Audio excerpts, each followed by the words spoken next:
بسم اللہ الرحمن الرحیم۔ محترم سامعین، غزوہ تبوک مشہور غزوہ ہے اور نبی اکرم صلی اللہ علیہ وسلم کا آخری غزوہ ہے۔ حضور اقدس صلی اللہ علیہ وسلم کو اطلاع ملی کہ روم کا بادشاہ مدینہ منورہ پر حملہ کرنے کا ارادہ کر رہا ہے اور بہت بڑا لشکر لے کر شام کے رستہ سے مدینہ کو آ رہا ہے۔ یہ خبر ملنے پر 5 رجب 9 ہجری کو نبی پاک صلی اللہ علیہ وسلم اس کے مقابلے کے لیے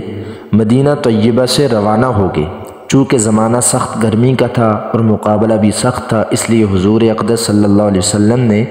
صاف اعلان فرما دیا تھا کہ روم کے بادشاہ سے مقابلہ کے لیے چلنا ہے، تیاری کر لی جائے۔ اور حضور صلی اللہ علیہ وسلم نے خود اس کے لیے چندہ فرمانا شروع کیا۔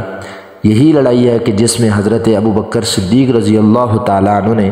گھر کا سارا سامان پیش کیا تھا، اور جب ان سے پوچھا گیا کہ گھر والوں کے لیے کیا چھوڑا تو فرمایا کہ ان کے لیے اللہ اور اس کے رسول کو چھوڑ آیا۔ حضرت عمر فاروق رضی اللہ تعالیٰ عنہ گھر کے پورے سامان میں سے آدھا لے آئے تھے، اور حضرت عثمان غنی رضی اللہ تعالیٰ عنہ نے 1/3 لشکر کا پورا سامان مہیا فرمایا، اور اسی طرح ہر شخص اپنی حیثیت سے زیادہ ہی لایا۔ اس کے باوجود چونکہ عام طور سے تنگی تھی، اس لیے 10 آدمی ایک اونٹ پر تھے کہ باری باری اس ایک اونٹ پر سوار ہوتے تھے۔ اسی وجہ سے اس لڑائی کا نام جیش العسرہ یعنی تنگی کا لشکر بھی تھا۔ یہ لڑائی نہایت ہی سخت تھی کہ سفر بھی دور کا تھا اور موسم بھی اس قدر سخت کہ گرمی کی انتہا نہیں تھی،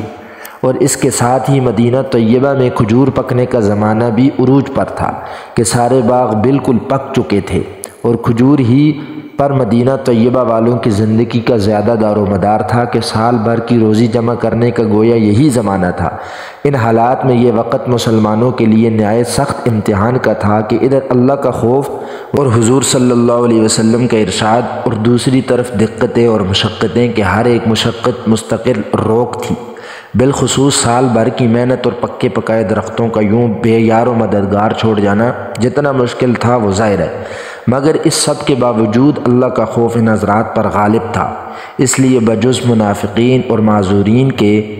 سب چلے گئے اور سب شامل ہوئے اس لڑائی میں۔ راستہ میں قوم سمود کی بستی پر گزر ہوا تو حضور اقدس صلی اللہ علیہ وسلم نے دامن سے اپنے چہرہ انور کو ڈھانک لیا اور اونٹنی کو تیز کر دیا، اور صحابہ کو بھی حکم فرمایا کہ یہاں سے تیز چلو اور ظالموں کی بستی میں سے روتے ہوئے گزرو،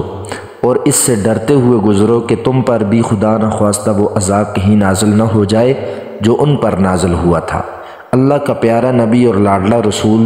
عذاب والی جگہ سے ڈرتا ہوا خوف کرتا ہوا گزرتا ہے، اور اپنے جان نثار دوستوں کو جو اس سخت مجبوری کے وقت بھی جان نثاری کا ثبوت دیتے ہیں روتے ہوئے جانے کا حکم فرماتا ہے کہ خدا نخواستہ وہ عذاب ان پر نازل ہو جائے۔ ہم لوگ کسی بستی میں زلزلہ آ جائے تو اس کو سیرگاہ بناتے ہیں، اس کو تفریح کی جگہ بناتے ہیں، اور رونا تو دور کی بات، رونے کا خیال بھی دل میں نہیں آتا۔